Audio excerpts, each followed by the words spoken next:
ओम नमः शिवाय, ओम नमः शिवाय, ओम नमः शिवाय, ओम नमः शिवाय, ओम नमः शिवाय।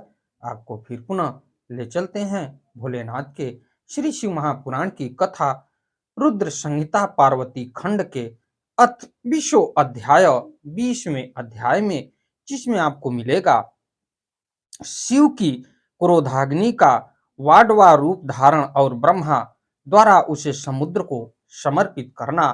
इस कथा में मैं आपको ले चलता हूं। हमारी वीडियो, हमारी कथा आपको अच्छी लगे तो वीडियो को लाइक करिए, शेयर करिए, चैनल को सब्सक्राइब करिए, बेल आइकन दबाना ना भूलिए, जिससे हमारी कोई भी महत्वपूर्ण धार्मिक वीडियो आप तक शीघ्र पहुंचे। आपका दिन मंगलमय हो। चलते हैं हम आपको कथा में लेके। ओम श्री शांब शिवाय नमः। ओम श्री गणेशाय नमः। नारद उवाच। नारद जी कह रहे हैं, विधे नेत्र समुद्दुत वहिन्न ज्वाला हरस्य सा गता कुत्र वदत्वम तच्चरितम शशि मौलिनः। तो नारद जी कह रहे हैं कि हे विधे, भगवान हर के तृतीय नेत्र से निकली हुई वह अग्नि की ज्वाला कहाँ गई? आप चंद्रशेखर के उस चरित्र को कहिए। तो ये नारद जी परमपिता ब्रह्मा से पूछ रहे हैं कि जिस ज्वाला से लोग भयभीत हो गए और देखा जाए तो उस ज्वाला का प्रकोप इतना भयंकर था कि कामदेव को मृत्यु दंड की प्राप्ति हुई उस ज्वाला के लपट से और उस ज्वाला में भस्म होके। तो आगे उस ज्वाला का क्या हुआ, वह ज्वाला कहाँ गई? इसके लिए नारद जी परमपिता ब्रह्मा से पूछ रहे हैं। तो ब्रह्मोवाच, ब्रह्मा जी कह रहे हैं, यदा भस्म चकारासु तृतीय नयन नानलह शंभो कामम प्रज्वला सर्वतो विफलस्तदा। तो ब्रह्मा जी बोले कि हे नारद, जब भगवान रुद्र के तीसरे नेत्र से प्रकट हुई अग्नि के ने कामदेव को शीघ्र ही जलाकर राख कर दिया, उसके अनंतर वह बिना किसी प्रयोजन के ही सब ओर फैलने लगी और चराचर प्राणियों सहित तीनों लोकों में महान हाहाकार मच गया।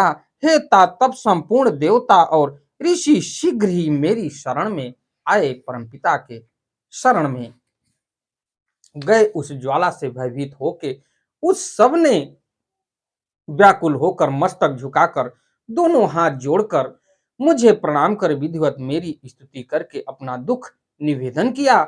उसको सुनकर शिव का स्मरण कर और उसके हेतु का भली भांति विचार कर तीनों लोकों की रक्षा करने के लिए मैं विनती भाव से वहां पहुंचा। वह अग्नि ज्वालामाला से अत्यंत उद्दित हो जगत को जला देने के लिए उद्यत थी, परंतु भगवान शिव की कृपा से प्राप्त हुए उस उत्तम तेज के द्वारा मैंने उसे तत्काल स्तंभित कर दिया।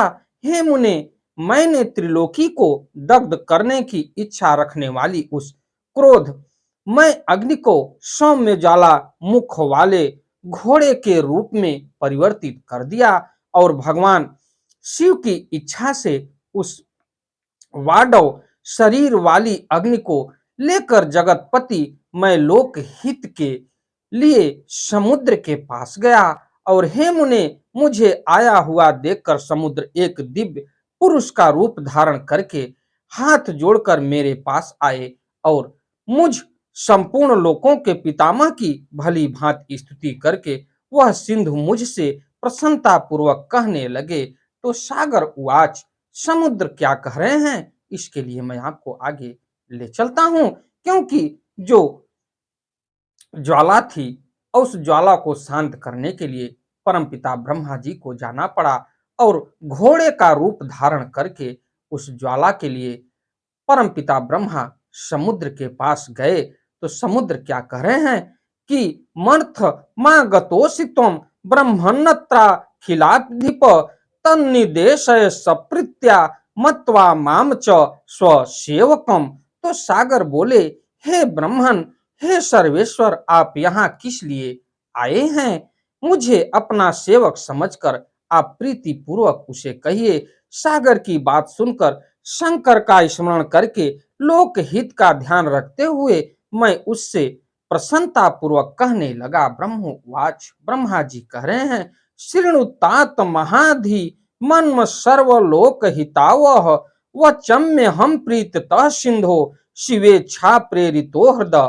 तो हे तात, महाबुद्धिमान, संपूर्ण लोकों के हितकारी, हे सिंधो, मैं शिव की इच्छा से प्रेरित हो हृदय से प्रीति पूर्वक तुमसे कह रहा हूं, सुनो। यह महेश्वर का क्रोध है जो महान शक्तिशाली अश्व के रूप में यहाँ उपस्थित हुआ है। यह कामदेव को दग्ध करके शीघ्र संपूर्ण जगत को जला डालने के लिए उद्यत हो गया था। हे तात, तब पीड़ित हुए देवताओं ने शंकर की इच्छा से मेरी प्रार्थना की और मैंने शीघ्र वहां आकर अग्नि को स्तंभित किया। फिर इसने घोड़े का रूप धारण किया और इसे लेकर मैं यहाँ आया। हे जलाधर, जगत पर दया करने वाला, मैं तुम्हें यह आदेश दे रहा हूं, महेश्वर के इस क्रोध को, जो घोड़े का रूप धारण करके मुझ मुख से ज्वाला प्रकट करता हुआ खड़ा है, तुम प्रलय काल पर्यंत धारण किए रहो। और हे सरित पते, जब मैं यहाँ आकर निवास करूंगा तब तुम शंकर के इस अद्भुत क्रोध को छोड़ देना।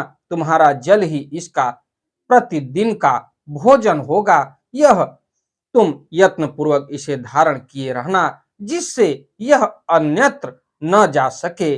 उसके बाद फिर परमपिता ब्रह्मा जी कह रहे हैं, इत्युक्तो ही मया सिंधु रंगी चक्रे तदा ध्रुवम गृहीतुम वाड्यम वहिनी रौद्रम चाशक्य मन्यतः। तो ब्रह्मा जी कह रहे हैं कि हे नारद, इस प्रकार मेरे कहने पर समुद्र ने रुद्र के क्रोधाग्नि रूप वडवान को धारण करना स्वीकार किया, जो दूसरे के लिए असंभव था। उसके अनंत वाडव शरीर वाली वह अग्नि समुद्र में प्रविष्ट हुई और ज्वाला मालाओं से प्रदीप्त हो उस सागर की जलाराश का दहन करने लगी। हे मुने, तदंतर संतुष्टि चित्त होकर मैं अपने धाम को चला आया और दिव्य रूपधारी वह समुद्र मुझे प्रणाम करके अंतर ध्यान हो गया और महामुने रुद्र की उस क्रोधाग्नि के भय से छूटकर संपूर्ण जगत स्वस्थता का अनुभव करने लगा और देवता तथा मुनिगण सुखी हो गए। इस प्रकार से इति श्री शिव महापुराणे द्वितीयायाम रुद्र संहितायाम तृतीय पार्वती खंडे वाडवानल चरित्र वर्णन नाम विशोध्याय। इस प्रकार श्री शिव महापुराण के अंतर्गत द्वितीय रुद्र संहिता के तृतीय पार्वती खंड में वाडवा नल चरित्र वर्णन नामक 20वां अध्याय पूर्ण हुआ। हमारी कथा आपको अच्छी लगे तो वीडियो को लाइक करिए, शेयर करिए, चैनल को सब्सक्राइब करिए, बेल आइकन दबाना न भूलिए, जिससे हमारी कोई भी महत्वपूर्ण धार्मिक वीडियो आप तक शीघ्र पहुंचे। आपका दिन मंगलमय हो। चलते चलते एक बार प्रेम से बोलिए ओम नमः शिवाय, ओम नमः शिवाय, ओम नमः शिवाय। अगली कथा में मैं आपको ले चलूंगा 21वें अध्याय में, जिसमें आपको मिलेगा कामदेव के भस्म हो जाने पर पार्वती का अपने घर आगमन और हिमवान तथा मेना द्वारा उन्हें धैर्य प्रदान करना, नारद द्वारा पार्वती को पंचाक्षर मंत्र का उपदेश देना। तो चलते हैं अगली कथा को लेके। अगली वीडियो में मैं आपसे फिर मिलता हूं। धन्यवाद।